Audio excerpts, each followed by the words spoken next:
A boy of royal blood wanders the land after being exiled from the kingdom of his birth. His clockwork attendant is forever at his side.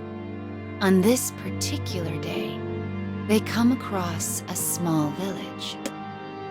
But as they move to enter it, trouble begins to brew. Villagers emerge from their homes and immediately surround the pair. Pursuers from the kingdom, thinks the boy. But how did they manage to find us in such an out-of-the-way place? As the boy shifts nervously, the clockwork man drops a hand to the revolver at his side. But after a moment, it becomes clear the villagers have no idea who they are. Then why do they seem so worried? What are they afraid of? The boy asks the villagers to tell him of their problems and quickly learns he is in the red area of the village, an area eternally at war with the green. They do not know when this conflict started. They do not know why this conflict started. They know only that it is. This war is an unending legacy, passed down from one generation to the next. We should go, the attendant says to the boy. This is not our fight. Yet, the boy does not move.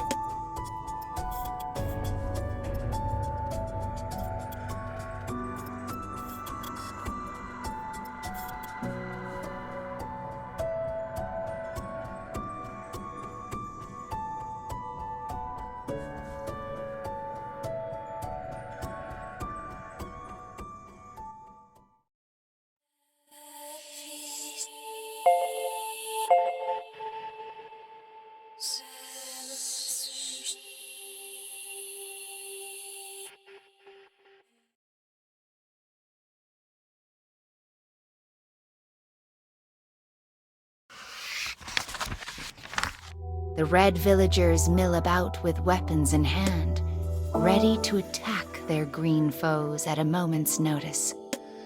But just when it seems conflict is inevitable, the boy speaks. I know of a foreign ritual which can guarantee victory in any battle. It is a secret rite passed down from a people who have never known defeat. If we were to conduct this ritual, the gods would surely grant victory. Though the Reds are skeptical at first, the boy's charismatic speech and demeanor strike a powerful chord, and they are soon chattering away excitedly. How do we conduct this ritual? Will you teach it to us? We must do it at once. Calm, my friends, says the boy. While I am willing to show you this ritual, I see none of the special green wood required for the ceremony. Alas, such wood grows only in the area of the village where the Greens live. With no other choice, the Reds reluctantly don disguises and head off to trade for the wood they need. As the boy watches them scurry away, he exchanges a glance with his clockwork companion. The man stares at him for a moment, confused, for there is a faint smile on the boy's face. It is an expression he has never seen before.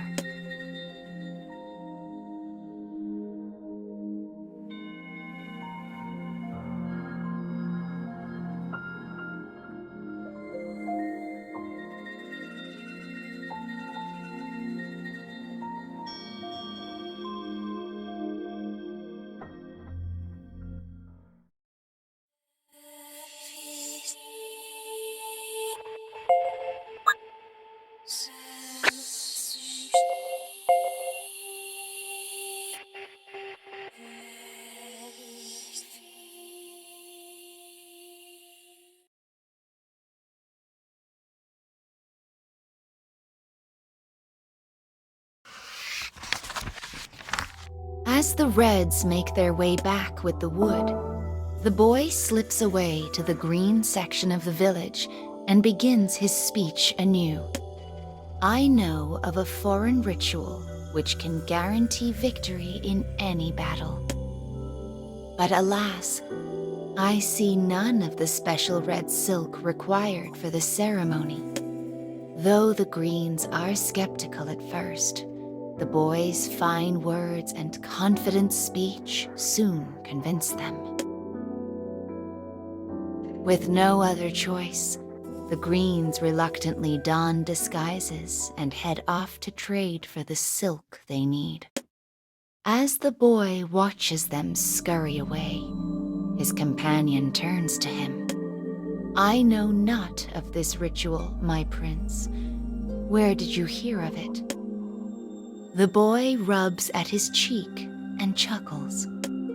Then he leans over to the man and whispers, I do not know of it either. The boy sounds positively delighted at this admission, which confuses the man even further. And as he gazes at his companion's bewildered expression, the boy's smile grows even larger.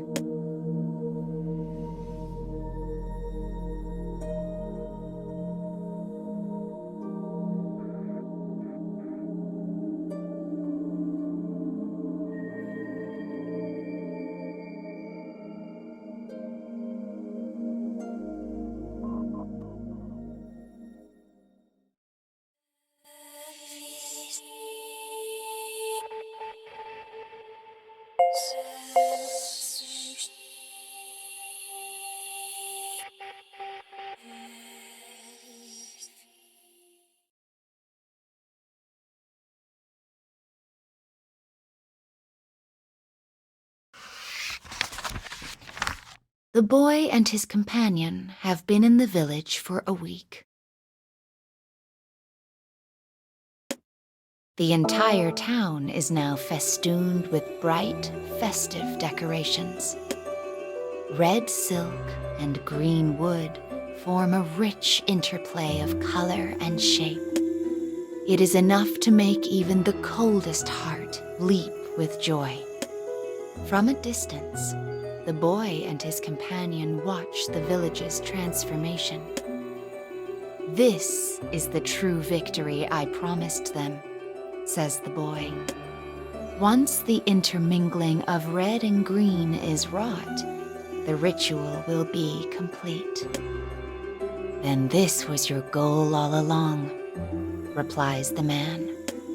The boy chuckles softly and nods his head. It is so much more beautiful this way, don't you think? But then, the reds and greens begin to quarrel. Our decorations are the finest, says a red. No, replies a green. Ours are clearly the most beautiful of all. Though voices are raised, it does not lead to violence, for neither side carries a weapon. Instead of warring, the argument turns to a discussion about how both sides can make the decorations even better. As they confer, a pair of smiling children race past, shrieking with delight at some invented game. One red, one green, yet both enjoying the ritual with their newfound friend. And though the boy caused all this to happen, not a single person comes to offer him thanks for his actions. Are you all right with this, my prince? Asks the clockwork man. The boy nods in the gathering dusk, his mind awhirl with possibility. Perhaps he can replicate what happened here within his own kingdom. This is his sweet and painful hope. After a moment, he turns his back on the village and begins to walk. His attendant silently follows. The clockwork man ponders the future of the village. He knows they may once again pick up their weapons and war with one another. But their children now know a world where colors blend. And those children will live on.